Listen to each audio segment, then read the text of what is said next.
بسم اللہ الرحمن الرحیم الحمد للہ والصلاة علی اہلہا لا سیما علی سیدنا و مولانا ابی القاسم محمد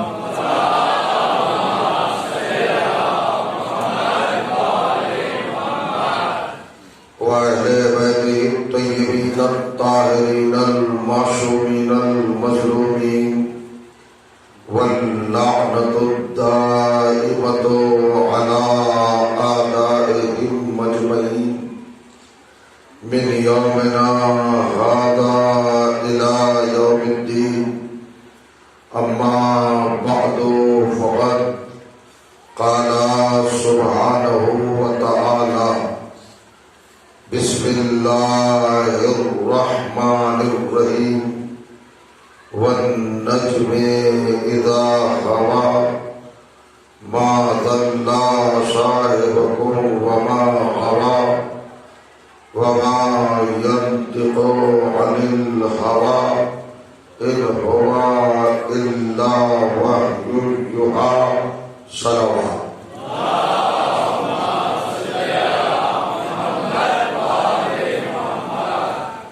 بزرگان عزیز اور برادران ایمان، علماء ذوی القدر اور اس مقدس محترم پاکیزہ بستی کی ادب نواز شخصیات، آپ کی بابرکت اور باعظمت سماعتوں کی بارگاہ میں آج کی اس اہم ترین گفتگو کے حوالے سے عنوان کلام کے طور پر جن گرامی ترین آیات کی تلاوت کا شرف حاصل ہوا وہ محترم آیات کلام الہی کے 53ویں سورہ یعنی سورہ مبارک النجم کی 4 ابتدائی اور آغاز کی مسلسل باہم پیہم بلا فصل عظیم ترین آیات. ان آیات میں کائنات کے پروردگار نے اپنی جانب سے اور اپنی طرف سے کچھ مخصوص عظمتوں کا تذکرہ فرمایا. نوگاواں میرے لیے نیا نہیں ہے، یہ میری اول ترین مادر علمی ہے. اس کی گلیوں سے، اس کے کوچوں سے اور اس کی پاکیزہ زمین سے میرا بہت مضبوط رشتہ رہا ہے اور ہے. مجھے اب بھی وہ چہرے، وہ محسن اور وہ کرم فرما اور وہ اساتذہ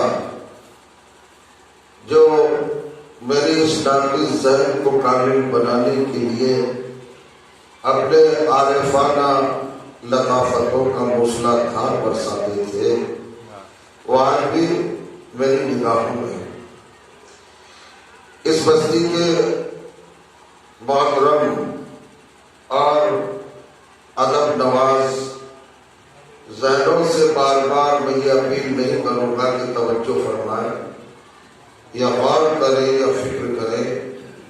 آپ مکمل طور پر مجسم توجہ بنے ہوئے ہیں اور فرش ادا کی زینت اس وقت آپ کو کہا جائے کہ یہ کوئی بیجا بات نہیں ہو.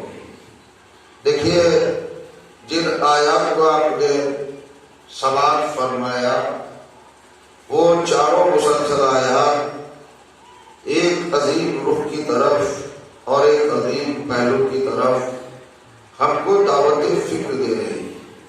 آپ یہ تک جانتے ہیں کہ ہر زبان کے اپنے کچھ آداب، کچھ صفات، کچھ تہذیبیں، کچھ سلیقے، کچھ پہلو، کچھ رخ، کچھ کمالات، کچھ محاسن، کچھ جمالیات اور کچھ مخصوص حالات ہوتے ہیں.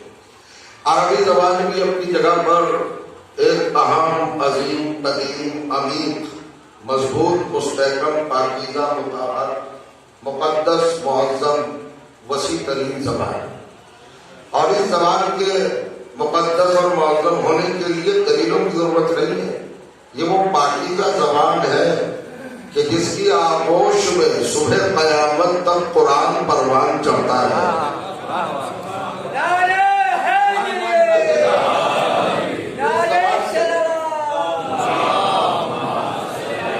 اس زبان کے محاسن اور خوبصورتیاں اور بیوٹیز اور کوالٹیز اور صفات کے بیان کرنے کی کوئی اہم ضرورت بھی نہیں ہے، مگر چونکہ حقیقتوں کی طرف سفر کرنا ہے. ہم جب زبان بولتے ہیں، لینگویج استعمال کرتے ہیں تو الفاظ کا انتخاب کرتے ہیں، جملوں کو ترتیب دیتے ہیں، سینٹینس کو باہم مربوط کرتے ہیں. شائننگ ہوتی ہے، چمک ہوتی ہے، دمک ہوتی ہے، تنویر ہوتی ہے، اجالا ہوتا ہے، شیرینی ہوتی ہے، مٹھاس ہوتا ہے، لطافت ہوتی ہے، نرمی ہوتی ہے، جذبات ہوتے ہیں، اٹریکشن ہوتا ہے، انجذاب ہوتا ہے، کھچاؤ ہوتا ہے. ہر زبان میں آپ بھی کرتے ہیں بات، میں بھی کرتا ہوں بات. اب میں مجلس پڑھ رہا ہوں تو ادھر کے الفاظ کو نہیں بولوں گا نا، میں احتیاط برتوں گا کہ ایسے الفاظ استعمال کروں جو آپ کی طبیعتوں پر اپنا اثر چھوڑے اور اثر تاثیر رہے اور آپ بات کو قبول بھی کر لیں. لیکن کبھی کبھی ایسا بھی ہوتا ہے کہ انسان الفاظ کے انتخاب کرنے میں تھوڑا سا چوک جاتا ہے، موقع اور محل کا خیال نہیں رکھ پاتا، غلطی ہو جاتی ہے، مسٹیک ہو جاتی ہے، اس سے تھوڑا سا بھول چوک ہو جاتی ہے. لیکن قرآن تو رب العزت کا کلام ہے. ایک طرف عربی زبان سنیے، ہم جب لفظ بولتے ہیں، جملے بولتے ہیں، عبارتوں کا استعمال کرتے ہیں، تکلم کو سجاتے ہیں، گفتگو کو خوبصورت بناتے ہیں، اپنی اسپیچ کو افیکٹو کرتے ہیں، تو الفاظ کا انتخاب تو ہوتا ہے. لیکن قرآن ان سے ممتاز ہے. قرآن الفاظ بھی استعمال نہیں کرتا، حرف بھی استعمال نہیں کرتا. بات تو ایسا بلیغ ہو جاتا ہے کہ ساری بات نقطے میں کہہ جاتا ہے.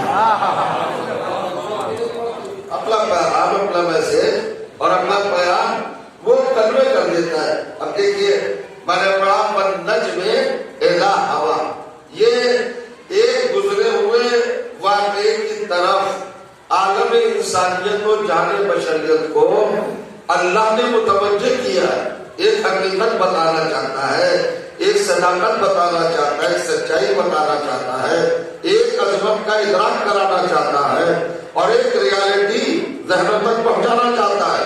والنجم، ایک بات آپ اگر ڈکشنری دیکھیں، لغت دیکھیں تو عربی زبان میں نجم کہتے ہیں ستارے کو، اسٹار، تارا، وہ جو آسمان پر چمکتا ہے اسے نجم کہا جاتا ہے.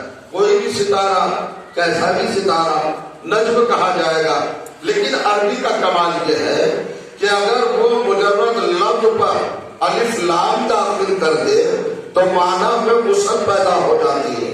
الف لام کے بہت سارے معنی ہیں، یہ سرزمین علمی ہے، علم و ادب کا گہوارہ ہے، اس لیے مجھے اسی معیار پر گفتگو کرنا ہے. الف لام کی بہت ساری قسمیں ہیں اور کریے گا 70 سے زیادہ تو مجھے معلوم ہے، ایک چھوٹا سا طالب علم ہوں، لیکن یہاں پر 3 معنی، 3 میننگز، 3 مفہوم اور 3 مطالب آپ کے حوالے کرنا چاہوں گا.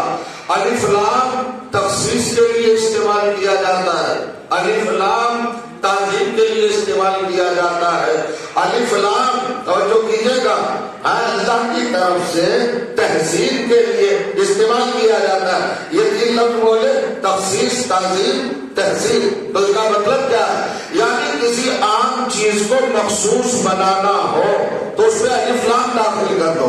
اگر کسی چھوٹی چیز کو عظیم بنانا ہو تو اس میں الف لام داخل کر دو.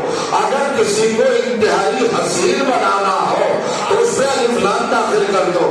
اب یہ قرآن کا ترجمہ کرنے والے اور اپنی امت کے افراد کو حقائق قرآن سے قریب تر کرنے والے، معنی و مطالب بتانے والے، باریکیاں، گہرائیاں، ریالٹیز اور حقیقتیں سمجھانے والے، یہ انصاف نہیں کرتے قرآن کے ساتھ. ہر ایک نے ترجمہ کر دیا والنجم ستارے کی قسم، ستارے کی قسم نہیں، خالی ستارے کی قسم نہیں، الف لام استعمال ہوا ہے۔ اب ترجمہ یوں کرو کائنات کے سب سے حسین ستارے کی قسم، کائنات کے سب سے عظیم ستارے کی قسم، کائنات کے سب سے مخصوص ستارے کی قسم۔ اب یہ خالی ستارہ نہیں رہا، یہ حسین تر ہو گیا، یہ عظیم تر ہو گیا، یہ مخصوص تر ہو گیا۔ مگر کبھی آپ نے غور کیا کب ہوا عظیم، کب ہوا یہ حسین، کب ہوا یہ مخصوص؟ یہ تین صفات، یہ تین فضیلتیں، یہ تین درجے، یہ تین رتبے، یہ تین مرتبے، یہ تین اسٹیپ، یہ تین کوالٹیاں اور یہ تین محاسن ستارے کو کب ملے؟ جب یہ آسمان کی بلندی پر تھا، حسین تھا، مخصوص تھا، عظیم تر تھا۔ جب یہ خلاء میں آیا، گھٹاؤ میں آیا، فضاؤ میں آیا، جب یہ اسپیس میں آیا، جب یہ گزرا ڈائمینشن سے، گلیکسی سے، تو کیا اس وقت عظیم تھا؟ کیا اس وقت حسین تھا؟ کیا یہ اس وقت مخصوص تھا؟ پڑھو قرآن اور سوچو حقیقت کو، یہ تینوں فضیلتیں کب ملی؟ آسمان کی بلندی پر نہیں ملی، عرش کی رفعت پر نہیں ملی ہے، اس کائن کی حالی پر نہیں ملی ہے۔ قرآن سے پوچھو یہ حسین کب بنا، یہ خوبصورت کب بنا، یہ مخصوص کب بنا؟ تو تم قرآن کے اسی آیت کا جواب ہے ایزا ہوا ایزا لفظ، یہ بتاتا ہے ٹائمنگ کو، ظرف زمان ہے، کب حسین ہوا، کب خوبصورت ہوا، کب عظیم ہوا، کب مخصوص ہوا۔ تو قرآن میں ٹھوک کے کہا کہ ستارہ عظیم ہو گیا، ستارہ حسین ہو گیا، ستارہ مخصوص ہو گیا۔ کب ہو گیا؟ ایزا ہوا، جب کسی دروازے پر چھوٹا۔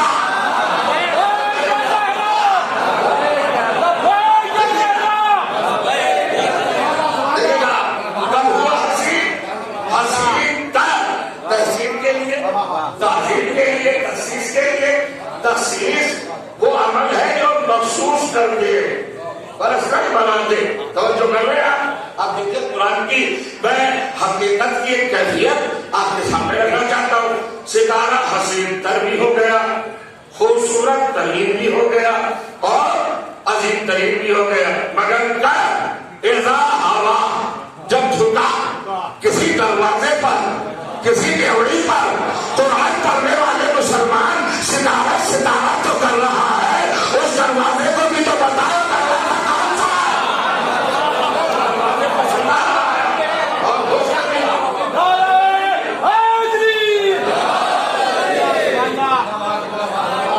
بلند ترین سلمان پڑھے محمد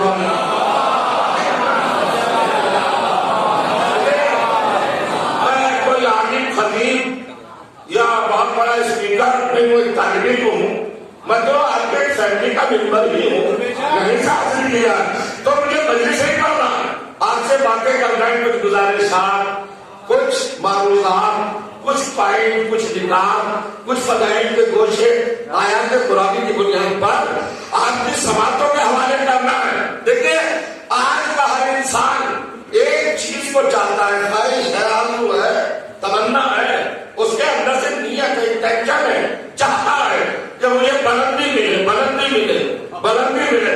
ہر ایک کوئی بلندی چاہتا ہے۔ سنیے اللہ نے کیا کہا، والنجم اذا ہوا، اس حسین عظیم مخصوص ستارے کی قسم جب وہ کسی دروازے پر جھکا۔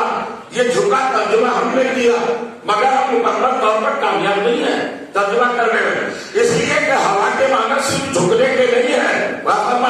ہے واو یہ کھڑا الف ہوا، عربی ڈکشنری میں حضور اس کے 76 معنی ہیں، 76 میننگ ہوا کے 76 معنی ہیں، اور کوئی بھی معنی طبیعت کو نہیں بھاتے، اچھے نہیں لگتے۔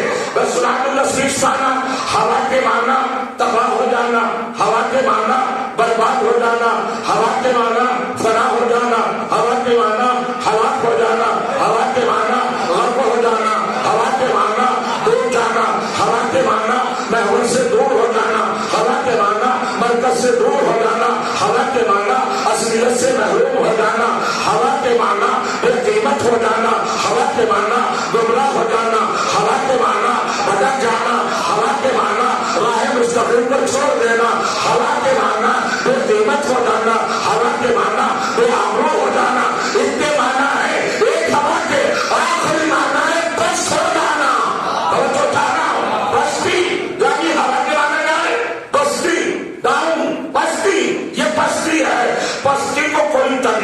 کوئی نیچر، کوئی فطرت، کوئی عادت، کوئی خواہش، کوئی آرزو، کوئی تمنا قبول نہیں کرتی.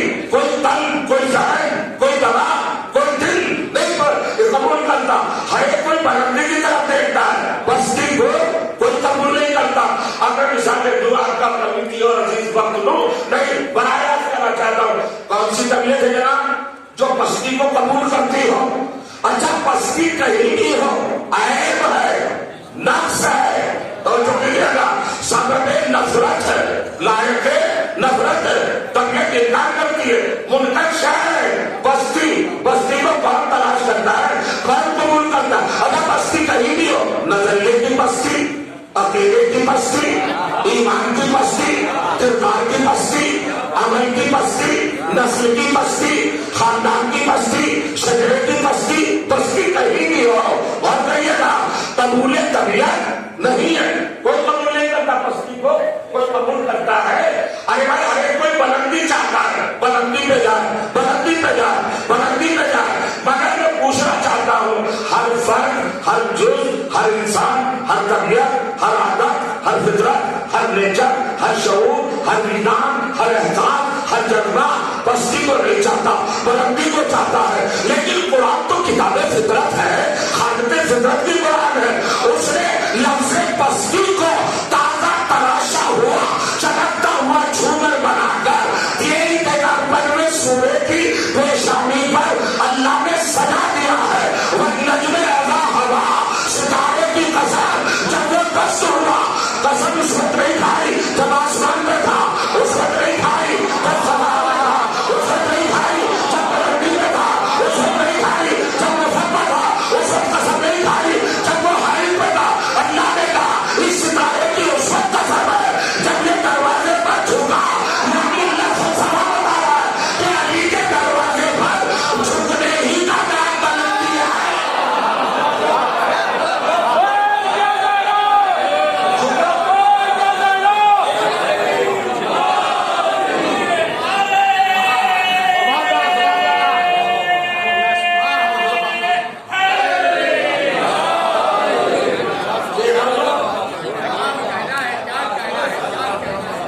محسوس ہو رہا ہے نا؟ تو یہ ہے والنجم اذا ہوا جھکا. کس دروازے میں جھکا بھائی؟ کہاں جھکا؟ کس جگہ جھکا؟ ستارہ جھکا. ہر آیت کے ساتھ ساتھ اس کا ایک شان نزول وابستہ ہے. یعنی جب ذہن میں سوال اٹھتا ہے یہ آیت ہے کلام الہی، یہ کلام ترین آیت ہے، مگر ایک سوال اٹھتا ہے کیوں نازل ہوئی، کب نازل ہوئی، پس منظر کیا تھا، بیک گراؤنڈ کیا تھا، سبب کیا تھا، غرض کیا تھی. تو میں تفسیر بتائیں یہ آیت کہ اس ستارے کی قسم جو حسین عظیم مخصوص ہے، اس وقت قسم جب وہ علی کی ڈیوڑی پر جھکا. تو جھکا تو کس پرپس سے جھکا، کس مقصد سے جھکا، ڈیوٹی کیا تھی، ذمہ داری کیا تھی، فریضہ کیا تھا اس کا. جب وہ ستارہ جھکا تو کون جھکا؟ کہ یہ ستارہ پیغام عقد زہرا لے کے آیا تھا. زہرا کا خادم بن کر علی کے دروازے پر آیا تھا. شاید آپ نے محسوس کر لیا ہو کس صفت کے نقص کو اللہ نے دم علی کے ذریعے کمال بخش دیا، ناقص کو قادر بنا دیا. جب تک آسمان پر تھا تو بلند نہیں تھا، ڈیوڑی پہ آیا تو بلند بن گیا. ڈیوڑی پہ کب آیا؟ دیر ہوگا.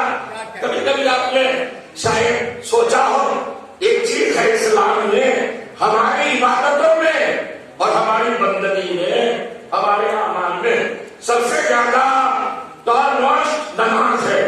نماز وہ عبادت ہے جو سنت العبادات کا شرف رکھتی ہے. اگر یہ قبول تو سارے اعمال قبول. نماز کتنی عبادت ہے سنا ہے؟ اس نماز میں لطف نہیں آتا، اس نماز میں حسن پیدا نہیں ہوتا، اس نماز میں جمالی کیفیت پیدا نہیں ہوتی. یہ نماز پھیکی پھیکی رہتی ہے. اگر تصویر زہرا کا نمائش شامل نہ ہو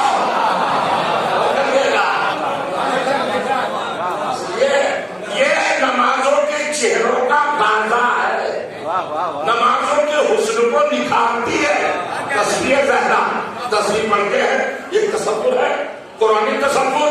دیکھیے میں کھل کے ایک بات کہہ دوں, شہزادی کے فضائل تو میں پڑھ ہی نہیں سکتا. پہلے سمجھ لو کہ تصویر کیا ہے, پھر زہرا سمجھ میں آئے گی. تصویر زہرا کیا ہے؟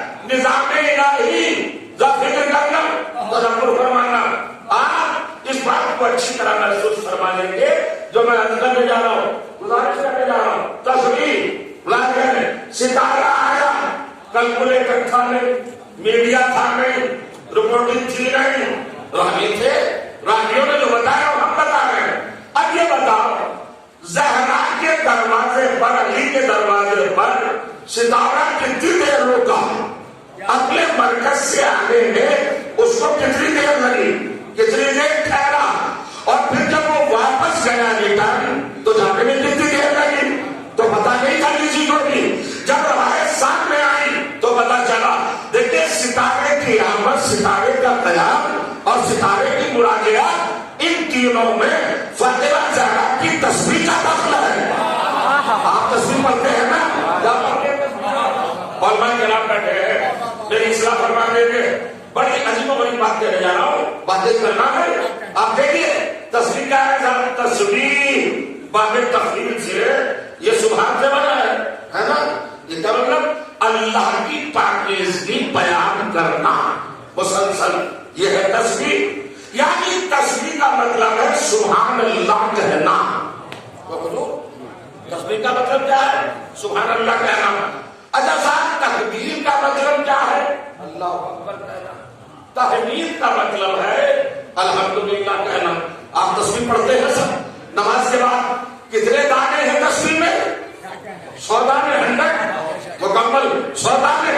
اب جب تقسیم کریں, ڈیوائڈ کریں, کیا مرتبہ اللہ اکبر کہتے ہیں؟ 34 بار. الحمدللہ کے بعد کہتے ہیں 33 بار. اور سبحان اللہ 33 ٹائم 3 بار. تو تصویر کے 3 حصے ہو گئے, 3 پارٹ, 3 جز. اللہ اکبر, الحمدللہ, سبحان اللہ. آپ نے اس کا نام تصویر رکھا, تکبیر تو نہیں رکھا. اللہ اکبر تو زیادہ کہہ رہے ہیں, 34 بار اللہ اکبر کہہ رہے ہیں, 33 بار ہے سبحان اللہ. سبحان اللہ کہنے کا نام ہے تصویر. تو تصویر ہے تو یہ اللہ اکبر کہاں سے آیا, یہ الحمدللہ کہاں سے آیا, اور یہ سبحان اللہ کہاں سے آیا؟ شاید کوئی ہو آپ کے سامنے, میں بالکل اچھوٹا بیان کر جاؤں. سنیے, اس تصویر کو ترتیب جو دیا رب العزت نے, یہ اختیار فاطمہ بتایا ہے. 34 بار اللہ اکبر, 33 بار الحمدللہ, 33 بار سبحان اللہ. اصل میں اقتدار فاطمہ کا اظہار ہے کہ جب پیغام لے کر ستارے نے اپنے مرکز کو چھوڑا تو فاطمہ نے تصویر کو سنبھالا اور کہا اللہ اکبر, اللہ اکبر, اللہ اکبر. جتنی دیر میں 34 بار کہا ستارہ آ گیا, اور جب دروازے پر رکا تو نعمت بن کے آیا تھا. حضور نعمت پر الحمد کہا جاتا ہے. فاطمہ نے 23 بار الحمدللہ, الحمدللہ, الحمدللہ, 33 بار جتنی دیر میں کہا اتنی دیر ستارہ رکا, پھر واپس گیا, واپس گیا. تو واپس جاتے دیکھا تو زہرا کے لبے مطہر سے نکلے ہیں جملے سبحان اللہ, سبحان اللہ, سبحان اللہ. فاطمہ نے 3 جملے کہے تھے. بہت توجہ جا رہا ہوں, غور کیجیے گا. ابھی منظر فکر ہے, جب ستارہ آیا تو زہرا نے کہا اللہ اکبر. جتنی دیر میں کہا اتنی دیر میں ستارہ آ گیا. جتنی دیر رکا اتنی دیر تک فاطمہ الحمدللہ کہتے ہیں, اور جب واپس گیا تو فاطمہ سبحان اللہ کہتے ہیں. تصویر غلط, غلط, غلط. فاطمہ کی تصویر ستارے کی محتاج ہو جائے گی. اگر ستارہ نہ اترتا اور اتنا ٹائم نہ دیتا تو 34 بار فاطمہ کیسے کہتی, اور اگر ستارہ روکتا نہیں اور اتنا ٹائم نہ دیتا تو 33 بار الحمدللہ کیسے کہتی. ستارہ چاہتے ہوا اگر ٹائم اتنا خرچ نہ کرتا تو فاطمہ 33 بار سبحان اللہ کیسے کہتی. تو ایسے نہ کہو کہ ستارہ آیا تو فاطمہ نے کہا, ستارہ روکا تو فاطمہ نے الحمدللہ کہا, ستارہ واپس گیا تو فاطمہ نے سبحان اللہ کہا. نہیں, ترجمہ بدل دو. تو جاؤ, فاطمہ نے 34 بار اللہ اکبر کہہ کر ستارے کو اتار لیا, 33 بار کہہ کر ستارے کو روک دیا, 33 بار کہہ کر ستارے کو واپس بلا لیا.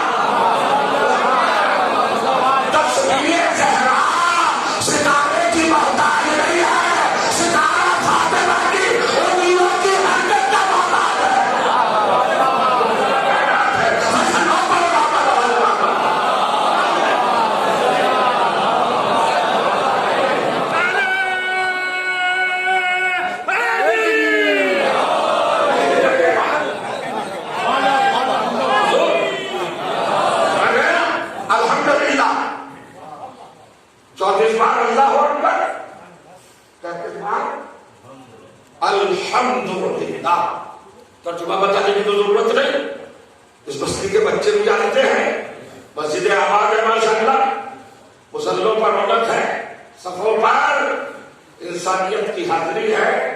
جب عجیب و غریب نمازیں گزار بستی ہے.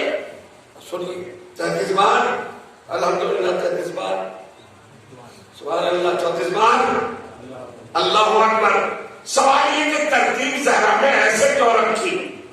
جب ستارے کو اتارنا چاہا تو اللہ اکبر کہا، اور جب ستارے کو روکنا چاہا الحمدللہ کہا، اور جب ستارے کو آپس بھیجنا چاہا سبحان اللہ کہا. اپنے چاہنے والوں کو سمجھایا ہے اگر کائنات پہ کنٹرول کرنا چاہتے ہو تصویر کا ارے تصویر سے کائنات کنٹرول ہوتی ہے.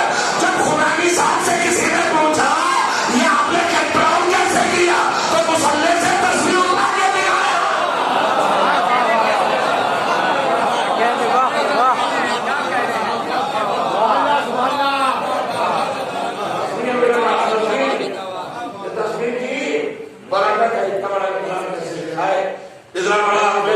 کارنامہ کیسے یہ ہے میری جنتا کی تصویر.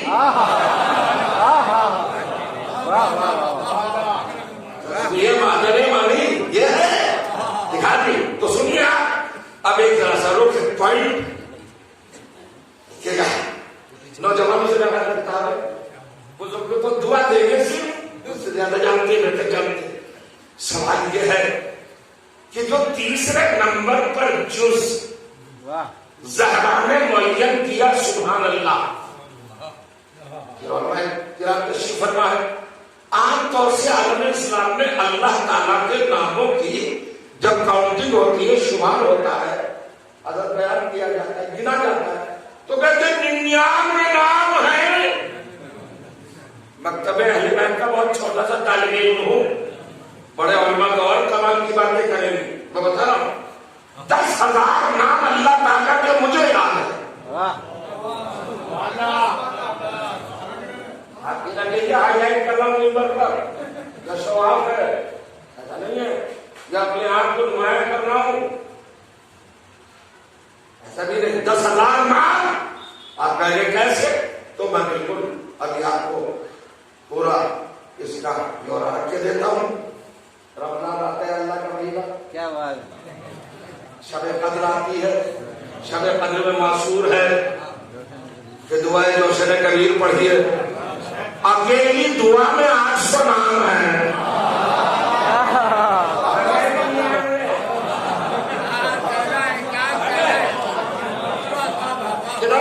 بھائی 99 کا فارمولا فی الحال ختم. تم جو کہتے 99 نام ہے اہل بیت نے جو ہمیں دعا دی ہے اسی میں آپ سنا دعائیں ابو حمد سمان، دعائیں افتتاح، دعائیں عقیدہ، دعائیں معراج، دعائیں دعائیں دعائیں سمان پڑھیے. نہج البلاغہ، صحیفہ کاملہ، شہزادی کا صحیفہ اکبر جو بیوی سے فرشتوں کی باتیں ہوئی اس میں کتنے نام ہیں؟ تو ہمیں جو ملا 10,000 نام اللہ رحمان رحیم ستار غفار قہار جبار محبین مطہر مطہر تقدس مقدس عظیم لطیف کریم اللہ علیم شاہد شہید مشہور. تو جو چاہو یہ سارے کس کے نام ہیں؟ اللہ کے نام. علی خفی جبی تو جو میرے کس کے نام ہیں؟ اب مجھے نام نہیں گانا ہے مگر بتاؤ 10,000 نام اللہ تعالیٰ کے ہیں. لیکن جب اپنی کائنات کی شان، اپنی تخلیق کی عظمت، اپنے دارین کی آبرو، اپنی توحید کی دلیل، اپنے وجود کی صنعت، اپنے صفات کے مظہر مطلق رسول اللہ کو معراج پر بلایا تو اپنے آپ کو یہ نہیں کہا کہ اللہ بلا رہا ہے، رحمان بلا رہا ہے، رحیم بلا رہا ہے. شان کے ایک لفظ رکھا سبحان اللہ، سبحان بلا رہا ہے.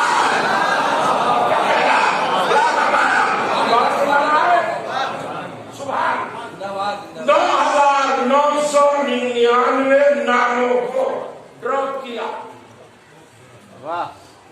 ترک کیا، نظر انداز کیا، ایک نام کو سہارا بنایا. سبحان الذی، پیغمبر کا پاک ہے وہ ذات، اسرا بعبدہ، جو اپنے بندے کو لے گئی کعبہ قوسین پر. کہاں سے لے گیا؟ من المسجد الحرام الی المسجد الاقصی الذی. بہت توجہ، چاچا سے باتیں آگے جائیں گی. کوئی میرا ایجنڈا تو ہوتا نہیں مجلس سے پہلے. جیسے جیسے آپ متوجہ ہوتے جائیں گے، دعاؤں سے مجھے نوازتے جائیں گے، میں آگے بڑھتا جاؤں گا. اللہ فرمایا معراج ہوئی.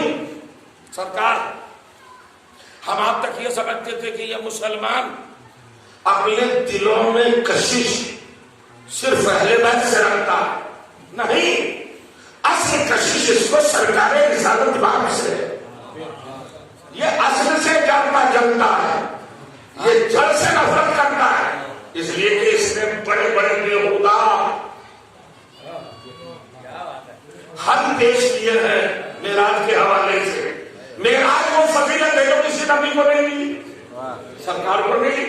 اس وجہ سے آپ خواب میں دیکھا معراج، رسول اللہ نے تو خواب میں تو کروں لگا مل کا دیکھتا ہوں، ستارے پہ جا رہا ہوں، سورج پہ جا رہا ہوں، چاند پہ جا رہا ہوں. ایک یقین ہے. اور راوی تب آتا ہے جس نے کائنات کا سب سے بڑا جھوٹ بولا، اسی کو مسلمان نے صدیقہ کہا.